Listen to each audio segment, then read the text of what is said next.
Calling to order the West Sacramento Area Flood Control Agency special meeting on Thursday, November 20th. So thank you everyone for being here today. Let's get started with our general administration items. We've got item 1A, presentations by the public on matters not on the agenda within the jurisdiction of the agency. Jen, do we have anyone who'd like to speak today? We did not have any comments beforehand. Wonderful, thank you for that. Let's move to item 1B, our monthly year-to-date revenue and expenses. All right, good morning, board members and staff and public guests. I'll be reporting out on the revenue and expenses for the month of September 2025. In Fund 870, the beginning balance was approximately $9.2 million. The agency received a little less than $500 from investment pool earnings. The expenses were $46,000, making the end position at $9.1 million. In Fund 871, the beginning balance was $26.5 million. The agency received $1.02 million from state grants, and the expenses were $346,000, making the ending position for Fund 871 at approximately $27.1 million. The year-to-date cash position for all three funds, 870, 871, and the State Advance Fund, 257,9919, is $55.5 million at the end of September. And as of November 30th, that position is now at $55.3 million. We're still anticipating finance to close the books at the end of the calendar year, so we're still waiting on that. There's been a few reversal entries and whatnot, and other than that, I have nothing else to report. Wonderful. Vice Chair Alcala, do you have any questions? No. I have one question. Tell me about the reversals again. So I believe it has to do with the ICAP rate and staff time, so Yes. Okay. they're working on that. Okay, that's perfect. Awesome. Thank you for that. No action on those items. And then let's move to consent agenda. Part 2, consideration approval of our meeting minutes from September 18th. Do I have a motion to approve the minutes? I move that. Thank you for that, and I will second that. So all in favor of moving the meeting minutes? Aye. Thank you. And moving on to our regular agenda, part 3, item 3A, Sacramento River North Levy 60% design presentation. Paul, welcome to the podium.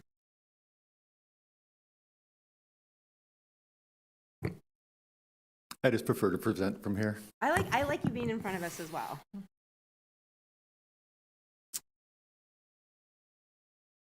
So good afternoon, Chair Sapizio and Board Member Paula. I'm going to present on the Sacramento River North Levy. This is called Section 3, and I'll get into that in a minute. So when we talk about the Sacramento River West North Levy, we're talking about the area that goes from the Sacramento Weir all the way down to the Tower Bridge. So this is taken right out of the GRR, the General Reevaluation Report.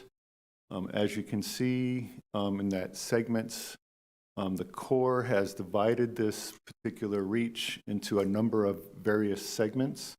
They're currently working on the segment that actually goes from the I Street Bridge up past the Indian Heritage Center and into the rivers. Not quite to Rivercrest Drive, but over by Fountain Drive. This particular stretch, the entire reach is about 5.8 miles, so it's about the same size as Southport was when we initiated that project.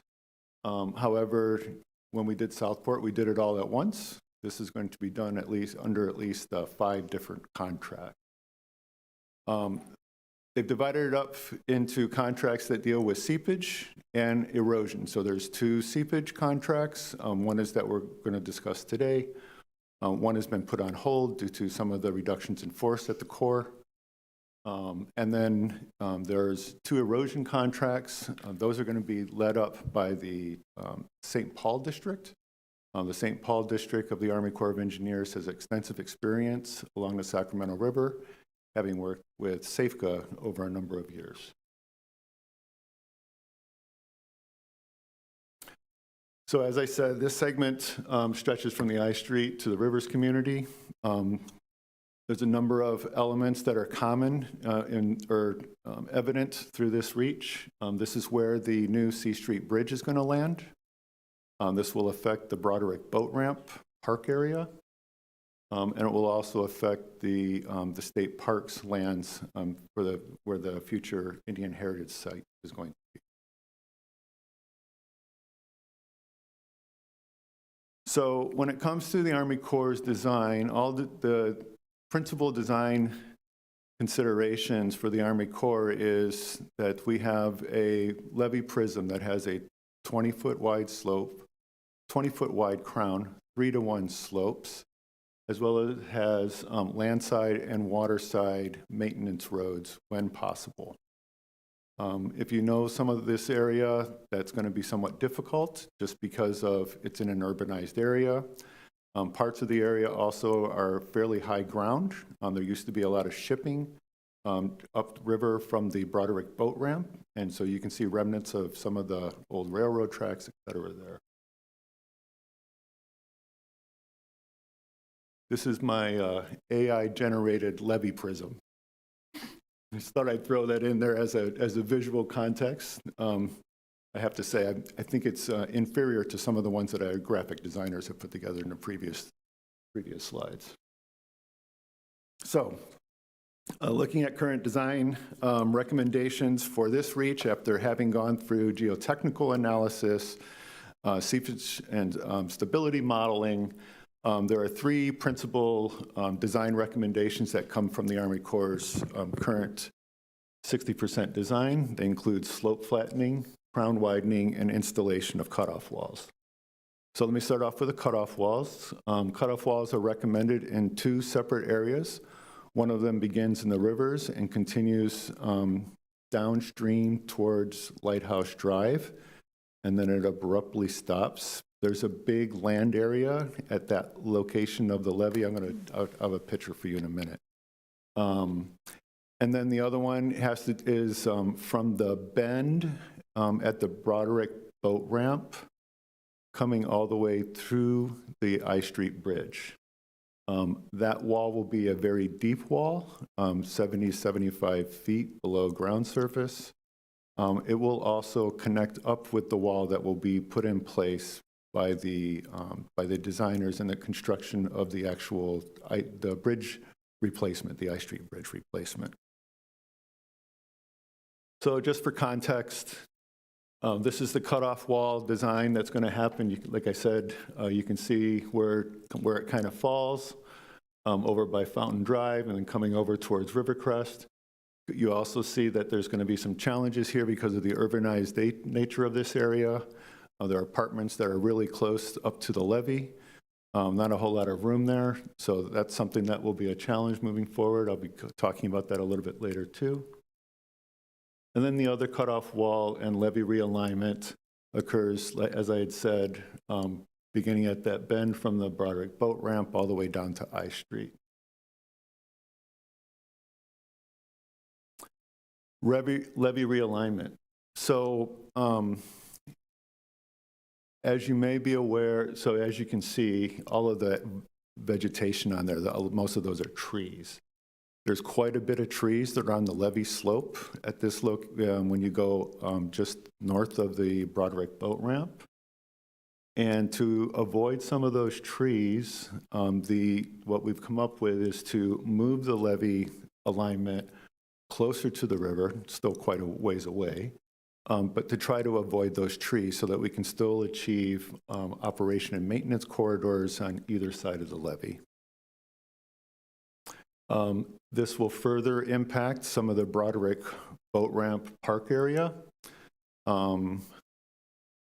Just to kind of give you a kind of line of sight of what it looks like when you're on the ground there. So this is that row of trees you see on the right-hand side will probably have to be eliminated because the levee is going to be shifting to that location, closer to that location, and impact the Broderick boat ramp. As we go further away from the Broderick boat ramp, this is the area that I was talking about. This runs adjacent to Lighthouse Drive.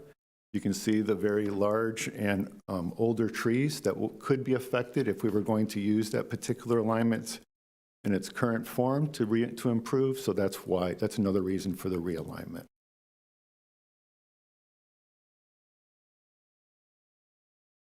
So this whole area will go through some modifications There has to be ongoing communications with the State Parks Group that's representing the Indian Heritage Center, because it will impact their property. It will impact some of the trees that are there. And so we're being engaging in multiple discussions, not just because of those losses, but also because they have some of the best flatland areas up there that would be useful for staging the project. And so we will try to be negotiating some deal with that to make that happen.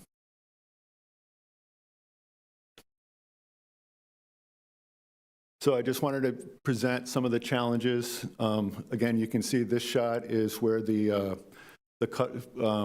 where there will be some realignment. You can see to the left in this picture how close the housing units are. You can see the trees immediate to the right. That would generally be on the levee slope. As I showed you earlier, that levee prism, completely pristine, if you will. Some people called it scorched earth because there's no vegetation except for grasses.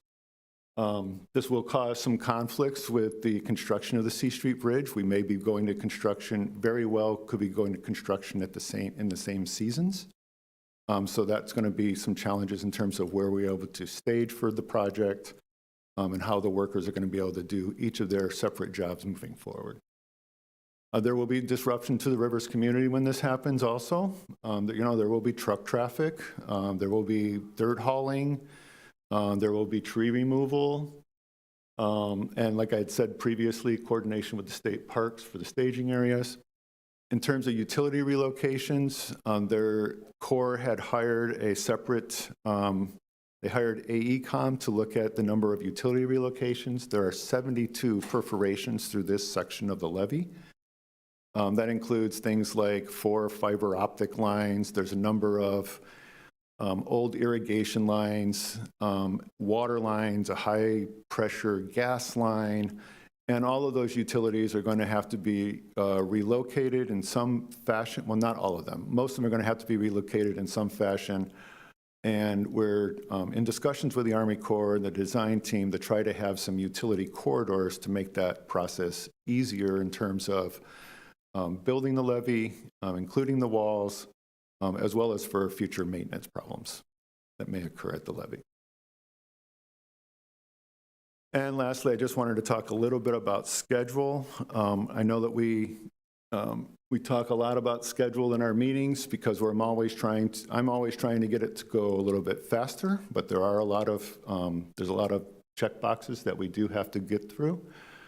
So you can see we're at the technical base of the design was already completed. The 60% design has already gone through comments, both through the internal technical review.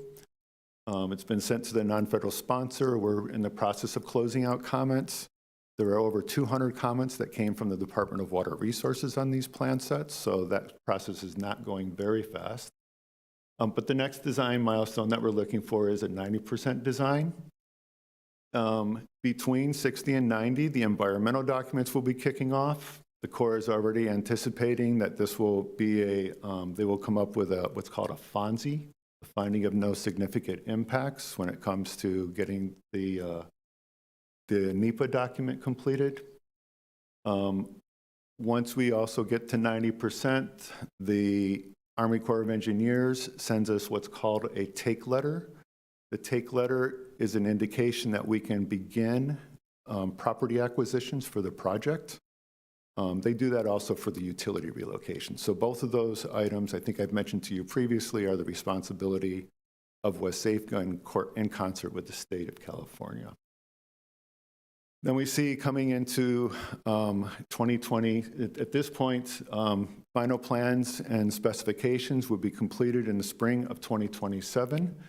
And they are currently projecting that all of the utility relocations and the acquisitions necessary for this project would occur from that point on about another 9 months. It is my intention to move this project, those requirements to the left. That is to say, we're going to do everything in our power to try to make sure that if they have plans and specs ready in the spring, that we can try to go out to bid and get to construction in the same year. And that's my brief presentation, just to give you an update of kind of where we are in this project and its design element. This is wonderful, Paul. Thank you so much. We go through project updates in our monthly meetings, but to actually see the plans and have visuals of the space just really helps it to put into perspective, especially in a space that I've walked in and been around. So thank you for all of this. Vice Chair Alcala, do you have any questions? I have, I do too. okay. Property acquisition, who do we need to acquire property? It's not completely known yet. There's a private property owner that's upriver of the Broderick Boat Ramp and before you get to the Indian Heritage Center site. So that's one property owner that we will definitely have to have conversations with. The arrangement for the state parks property that the city had already negotiated was that state parks will provide the necessary levee easement needed for this area. As you may or may not know, that property used to be owned by the redevelopment agency. It was transferred to the state, and the state has now used that, has decided that that's where the California Indian Heritage Center would be. Also, you mentioned some of the trees would have to come out, so assuming we do mitigation with That's right. other trees, same species and all. That's right. And given some of the rules, sometimes we'll have to mitigate it probably at a rate of 2 to 1 rather than just 1 to 1. And all in all, when do you break ground? On this schedule, we're breaking ground in 2027. Okay, all right. And previously you showed us another slide where there are different types of things that you're going to do. You mentioned the sides of the levees. What are you doing there? Because they seem to slope this way. Are you intending to block them or? So where the slurry wall is, the levee prism will stay generally the same. I mean, there's a small shift, but they will try to maintain a 3 to 1 or greater slope. It could even be 4 to 1 depending on the area. Where there's a pinch point, the Corps will allow a 2 to 1 levee slope. But as I said, because of the number of trees that are along that area of the levee on the landside slope, the intention is to move the levee towards the water to avoid those trees. That will also cause, however, to take out some trees that are closer to the water to be able to try to effectuate that levee prism at that location. Thank you. You're welcome. Thank you, Vice Chair Alcala. Great questions. One of my questions as well was the impact of land acquisition specifically on the Native American Museum property. And you mentioned staging areas. Would that be like a lease of that property? Possibly, yes. Okay. And would it involve, we also, I think I just want to clarify that, would it also involve possible purchase of property too? Yes. Okay. Thank you for that. You mentioned the 5 different contracts for seepage and erosion. It's interesting because there's also 5 segments. So the contract is not based on the segments, it's based on seepage and erosion. Yes. Okay. And so the contracts like overlay each other for the entire space? Is that kind of like visualizing the contracts? So I guess when you talk about the seepage and stability contracts, I would call those linear in nature. Okay. So we're going to do this particular line, like I said, this this particular reach. Then we would pick that up from there and then continue on towards the Sacramento Weir. Got it. Similarly, the whole area is not subject, the whole Sacramento River North Levee is not necessarily subject to erosion, but there are some places where it's extreme and there are some places where it's a little bit less extreme. And so those the designer is still working on kind of identifying the entire space where the erosion work would have to take place. Very helpful. And then the boat ramp.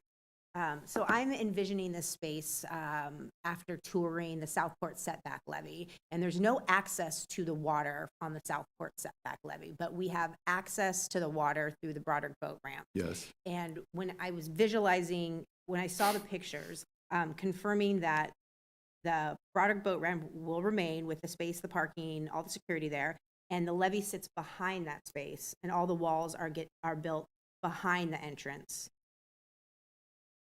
So it's kind of think about it as this, the way I've always kind of talked about it is it's an S curve, right? It's kind of a lazy S, and that's just it's going to move away from where it currently is towards the Broderick Boat Ramp. And so where you think about where the slope is right now that leads you down into the parking lot, so that's going to be built up. And so then the parking lot will be impacted. It doesn't appear that the restroom, the concession stand will be affected directly, but because there are utilities, it is affected from the utility standpoint. But they still want to make sure that they have active water and sewer to that facility, so that will happen too. But it will definitely have some impact. It will have some impacts on how much parking is there. Access will be constrained for some period of time. I can't be definite, but I'm guessing it's going to be at least 2 summers. Oh, Just because of the bridge going in also very close, as well as the levee improvements. So I think I think both projects are going to have to use that for some staging. be a lot of action in that part of town. So last night at a city council meeting, we presented a proclamation recognizing Native American Heritage Month. And one of the conversations we had was the confluence of the rivers and Native American ancestral families that have lived there. What is our process once we go to construction if we find cultural remains? All right, so before I get to that question, I'm going to say, so there's a lot of consultation that happens even before we get to that point. Okay. So the Army Corps has already been doing all of its terrestrial surveys to identify whether or not there's any known cultural resources in the vicinity. There's been coordination already with the State Historic Preservation Office around that issue. Once we go to construction, it's more than likely that we will have Native American monitors on site. If there's any remains that are found, all work stops for the time being. You get an archaeologist to identify whether or not, in fact, it is true remains that need to be protected. Do they need to be protected in place? Do they need to be relocated? There's a fairly stringent process that we have to go through if there's anything found. Wonderful. And then was thinking about the prism and people that walk on the prism. What are thoughts on, I guess, what's the levee path going to look like once complete? Are we, because I know there's parts of it that are paved and there's parts that aren't. What's the final design going to look like? And mainly my end question is, residents access this for walking Yes, paths, for and sure. what's that's going to look like For sure. once construction's complete? Yeah, so the city's already made investments into into improving the top of the levee here, right? Both with paving, with lighting. We've had some conversations already with the Army Corps, and what we're proposing is to have all the lighting removed and put into a temporary yard so that it can be reinstalled later. Like I said, there will be a lot of disruption to the levee as it current is today. They're going to have to take out all the asphalt. But because it's an as-built product, the Army Corps' contractor will also be responsible for replacing that once the new levee is put in place.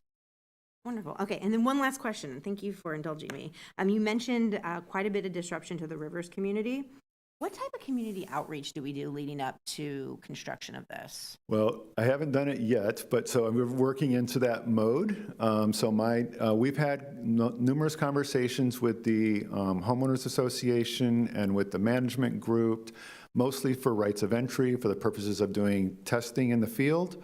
But the next endeavor, now that we have this level of design, and now that I've heard a little bit of rumblings from residents within the Rivers, to meet with the executive committee for the HOA first and just kind of present, this is what we envision happening, this is the kind of the timing, so that at least that information can start to get disseminated within the community. Wonderful. Thank you for that. Those are all my questions. Did that bring up any more questions for you?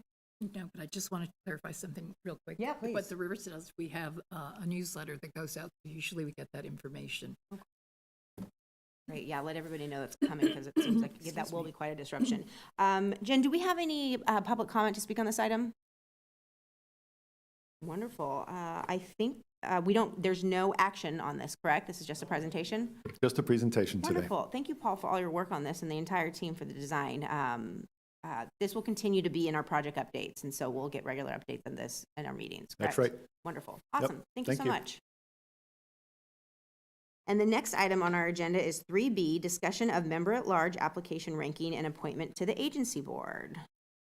Paul, what are we doing? I guess I could have stayed up there, but I'm releasing the podium so both of our applicants, our top-ranked applicants, can present. So we have two applicants, Meredith Beswick and David Dean. Short introductions, because they also know they are also here to present themselves and are open to listening or responding to your questions for the empty board member position, the member-at-large position. So both are engineers. Ms. Meredith Beswick works for a geotechnical firm. The geotechnical firm has done work in West Sacramento previously. They're not under contract with us in any means, shape, or form. And David Dean has experience with both levees as well as dam evaluations. He's also a licensed engineer, and he works for the Sacramento Municipal Utility District. I've briefed them both that this is kind of how the course was going to occur, that they would have an opportunity to present themselves, you would have an opportunity for questions, and then one or both of you would make nominations and then hold a vote. Thank you very much, Paul. So, David, wonderful. And I'll just say real quick, want to set the stage. Thank you, and Meredith, nice to meet you. Thank you for being here today.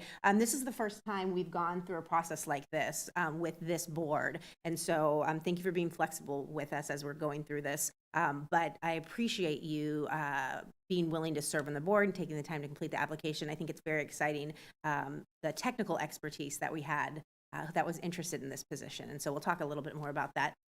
But first, David, please just share a little bit about yourself. Sure. So again, thank you, Paul. Dave Dean, so I'm a civil engineer and geotechnical engineer. Started off 9 years in the private industry, including working for Wallace Cole & Associates here in town. And then went to the U.S. Army Corps of Engineers for 5 years. I was the geotechnical lead for the Sac River East Levee project. So from the American River confluence down to Freeport, the Freeport Bridge there. Then moved on to dams. Dams are interesting too. Quick comment about the levee industry is that it's a very esoteric profession, meaning a lot of people put a lot of trust into a small number of people to actually be able to keep them safe and keep the levees safe. And so it should be no surprise that Meredith and I know each other from work at the Sacramento River East Levee project, and in addition to just being within the engineering community at large here. So when we talk about construction, sometimes we talk about problems, sometimes we talk about solutions, and sometimes we talk about opportunities too. So, for some of these problems, sure, we have seepage or stability issues. What's the solution? A cutoff wall. I think sometimes with the some of the construction projects, there are opportunities to extend those reaches, maybe go a little deeper, maybe be a little more robust with our solution. The 3 R's of the U.S. Army Corps of Engineers: robustness, resiliency, and redundancy. And so it's important that you're not relying on, if it's one line of defense, that's fine, but you just need to be able to understand that, we're relying heavily on this one line of defense. Also, with experience with Wsafca, they improved the levees on the Sac River East Levee project in the mid-90s, and we had to come back and go deeper because boils were still coming up. So there's something to be said about, kind of making sure that, if we have the opportunity at a, pretty efficient cost rate, since we're already mobilized for construction, to have that opportunity to, maybe be a little more robust in our solutions. But also, there's an opportunity here for the board members, for you at large, to be able to select someone here. And so, I welcome the opportunity to join the dynamic duo, as you call yourselves. So, do you have any questions? Thank you so much. Yeah, I actually have a few questions, and it'll be the same questions for both. Vice Chair Alcala, do you have any questions? I was just going to ask, you said 5 years with the Army Corps of Engineers. That's right. Okay, how long have you lived in West Sac? 2014, 15 timeframe. So what is that, 10 years? I had very few questions. I read the resume. Thank you so much. Okay, so my first question is policy governance relies on the board setting direction rather than managing operations. Can you describe your understanding of the difference between governance and management and how you would maintain that distinction as a board member? Wasn't prepared for that question. So I would think of management as kind of doing the day-to-day operations, and the governance is more of the long game, right? As far as trying to figure out maybe what adjustments do we need to make on a peripheral level to help support our staff here and be able to be successful. One item I did notice in the governance side of things is that the West Sacramento code, in order to declare an emergency, it has to go to city council and get approved. I believe it's within 6 or 7 days. When flood waters are high and elevated, usually, evacuations need to happen from a law enforcement standpoint and a little sooner. So from a governance standpoint, that would be an opportunity to improve the language on that. And then for the management side, just supporting our Wsafca colleagues. Thank you. And then my next question is, boards often operate with highly technical information, especially in flood control. How will your experience help you make decisions, and what's your approach to asking questions or seeking clarity? Yep. Yeah, information is rarely black and white. So as a geotechnical engineer, there's a lot of judgment that needs to be rendered. Talking about, I'll use an example. So for when we look at reaches, for instance, the reaches that were being proposed here in West Sacramento, there's always an opportunity to do one more boring, one more cross-section, one more seepage stability analysis. And a lot of times you can do one cross-section and then it's cut and dry and it makes sense and we're off to the races and everything's fine here. We don't need to do work. However, I found that if you do one more boring at a certain location, you'll find, oh, there's a leaky layer, there's some issue here, and it actually does need to be remedied and fixed. Always be open to adjusting your opinion about the conclusion that's been made, whether by industry or by professionals, and obviously, in concert with discussions. Wonderful. Okay, and then my last question. We just had a presentation on the 60% design of the Sacramento River North Levee. What questions did we miss? Or give me a question that we missed. Sure. Couple of thoughts that I had. One was about the easements. In Sacramento, obviously, I'm not sure how parcels were split out and kind of the evolution of easements over time in the city. But in Sacramento, there were folks or property owners that owned all the way over the top of the levee into the water. And so for us to be able to do work there, we needed an easement. But there are lock gates, and we have to come through and be able to do our work or inspections. We almost have to ask for permission, and it's nice when you already have an existing easement there. A second item would be vibration monitoring. So during construction, since whenever we do construction, we need to look at vibration receptive or sensitive sources, for instance, people's houses. We had projects on the Sac River East Levee where their dishes were rattling inside of their house. And so it's important. It does, it's not cheap, but it is defensible. And it's important to make sure that's included. In addition to the proper vibration monitoring language, and if it's been implemented from the Sac River to the West Sac project, then that'll continue through. With respect to the remains question that you had, I believe the first call is to the sheriff. The sheriff screens it, clears it, then it goes to your local archaeological folks. And then we had not one tribe, it was multiple tribes. I'm spacing on the name, I'm sorry. Mm-hmm. But, and they came out and helped manage the reburial or relocation of those remains. An important distinction to make is that during construction, usually you take photographs of everything, right? You take photographs at the beginning of your day, middle of the day, as construction's going on, problems happen, photographs happen. Once remains are claimed, photographs stop on site. There are no photographs taken. It is completely up to the tribes and their representatives to figure out what to do in that standpoint. So they have full control over that. Great question, David. I've learned a lot in this conversation. Mm-hmm. Does that open up any more questions for you? No. Okay, wonderful. Thank you so much. I appreciate you being here today. Thank you. And then next, let's bring up Meredith Beswick. You had, getting a little bit of an advantage because you know what the questions are. But I didn't know, like, did I send somebody outside and like cover your ears? It didn't seem appropriate either. So Meredith, share with us a little bit about yourself.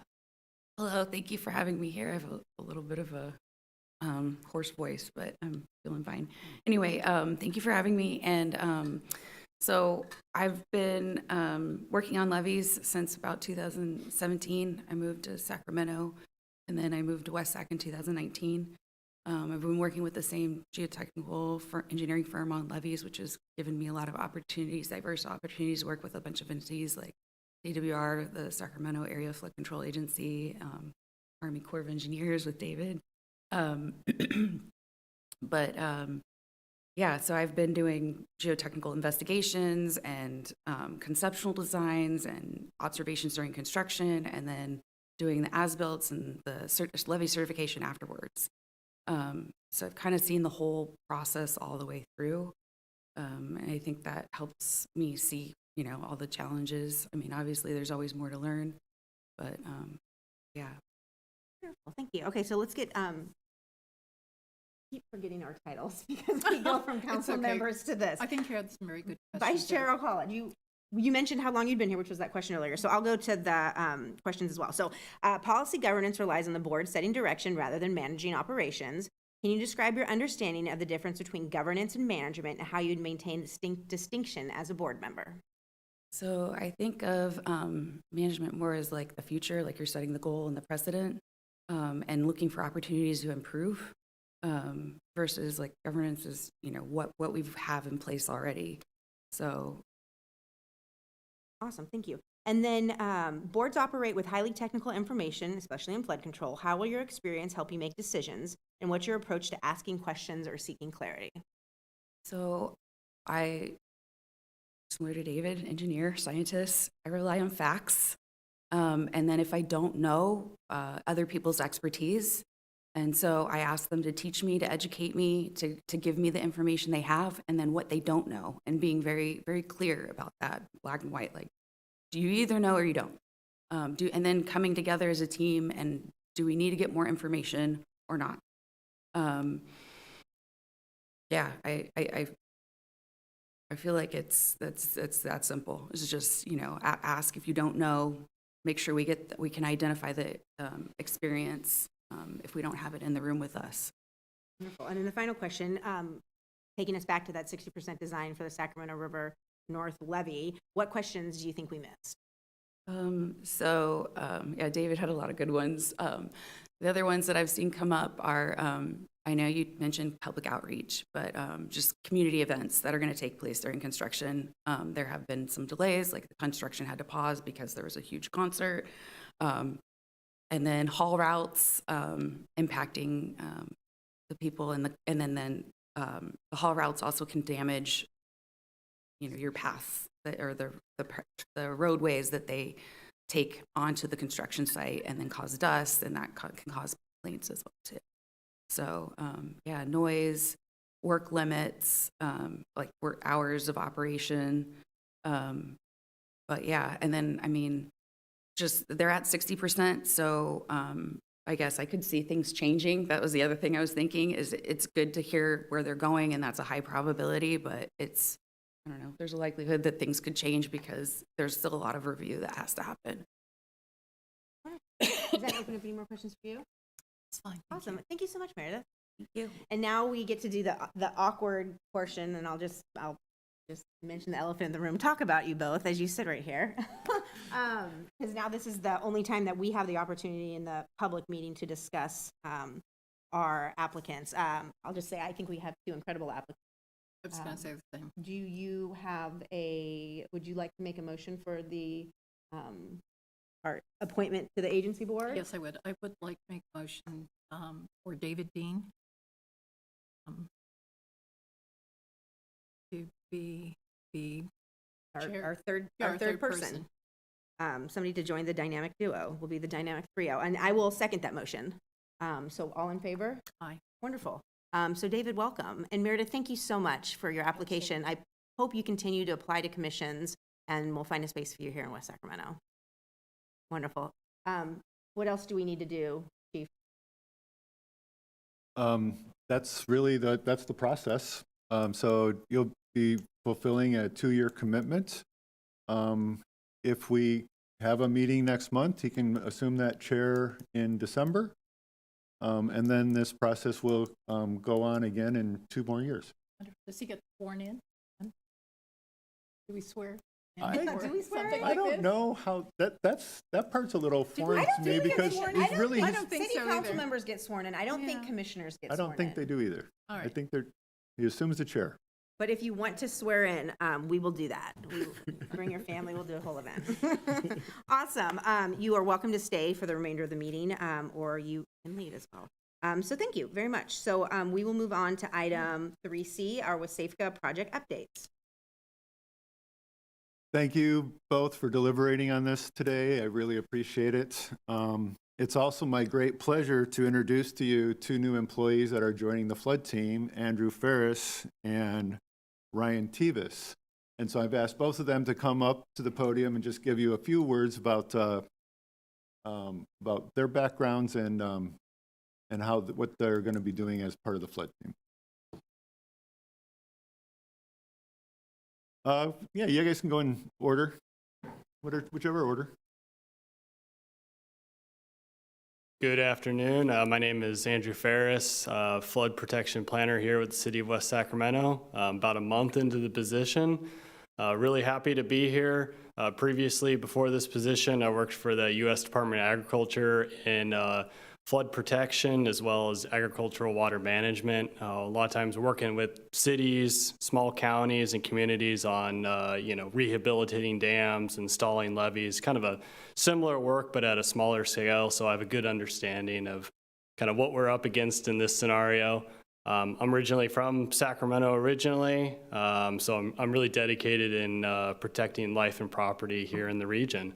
But yeah, really happy to be here. Thank you. Awesome. Thank you, Andrew.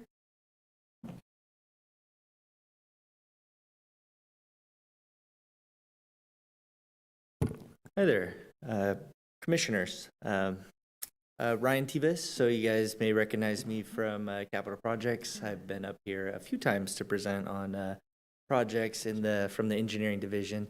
So I am making the, lateral transition to be effective, I think, January, sometime the start of 2026. Still working out a few of my prior commitments with previous role as a senior engineer in the engineering division of Capital Projects. So excited to be here. This position fits well with some of my background in schooling, which I studied geotechnical engineering. So hopefully a lot of that knowledge that I gained through my education can be passed on or utilized in this position in the flood group. So really looking forward, and I think as Andrew mentioned or made a very good point about public health and safety and life and preservation of that, the flood Wsafca has a tremendous responsibility of protecting the city of West Sacramento. And so I look forward to continuing the efforts that Paul and predecessors have done in the past and what I can contribute to this position, Awesome. this role. Thank you so much, Ryan. When you sat there, I was like, we know Ryan. I know. We know Ryan. Yeah. I mentioned to Paul, I said, isn't he staff already? Yeah. Yeah, so good introduction, and yeah. Well, So, awesome. Thank you pleasure. so much. Yeah. And then, Paul, are we fully staffed? There's still one position on the books. I've been working with J.H. Hall about this other position because it'd probably be more of a floating administrative analyst position. So we're still looking at that. But otherwise, yes, I feel very blessed to be feeling fully staffed. That's what this is your Christmas present. That's wonderful. Okay, thank you so much. Please continue. Just a couple of highlights today from the flood program updates.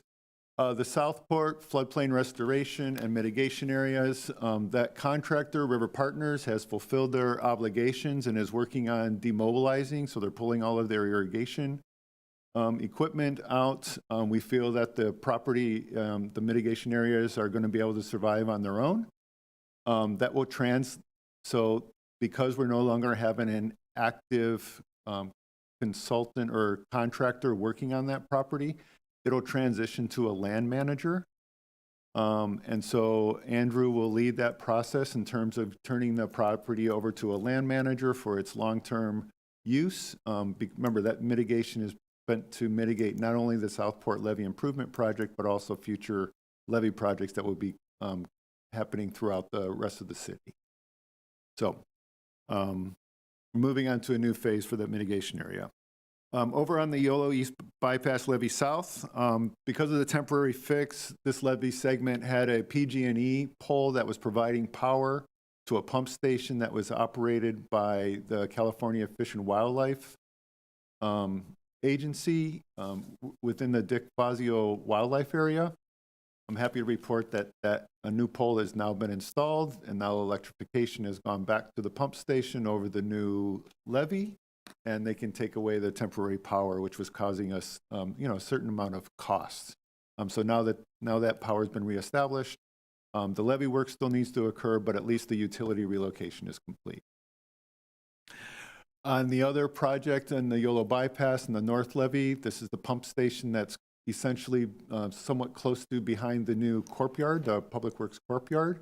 That pump station has been installed. Again, we're waiting for PG&E to actually electrify it, but everything is, all of the work, the construction work is complete. And we're hoping to get on PG&E's schedule in the next couple of months so that that pump station can be fully operational. Lastly, we are actively engaging with our federal lobbyists for future funding. Van Scoyoc, remember you may recall you approved that contract earlier this year. And the representatives from Van Scoyoc will be coming to visit the project in early December. So I'll be giving them a tour of the area just so that they have a better understanding of what it looks like on the ground. And that concludes my remarks for today. Wonderful. Thank you, Paul. Next item. Madam Chair, Oh, I have yes, a quick please. I question. apologize. No, I'm so that's sorry. fine. Oh, have we seen any cuts made federally to the flood protection program?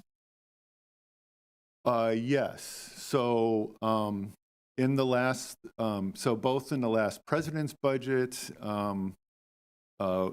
West Sacramento, along with many other communities in California, did not get funding, and so that's it. We have a much greater. Let's see, how do I want to phrase this? We are concerned about we don't want to see that repeated because as we are advancing design, eventually we are going to need a significant amount of money to go to construction. So that is a concern. Thank you. Okay, moving on to item 3D, director's comments. Vice Chair Alcala, do you have any comments? No comment. My only comment is, it's nice to see this is a full house for us at a Wsafca meeting. And so with flood protection being the #1 priority of the city for the last 20+ years, and it continues to be, it's nice to have other people in the room as interested as we are as making sure that our city is protected. So thank you for being here today. Last item is 3E, time to adjourn. Do we need a motion for that? I should know this by now. I'll move it. I'll second that. Okay. So thank you so much. Meeting's adjourned.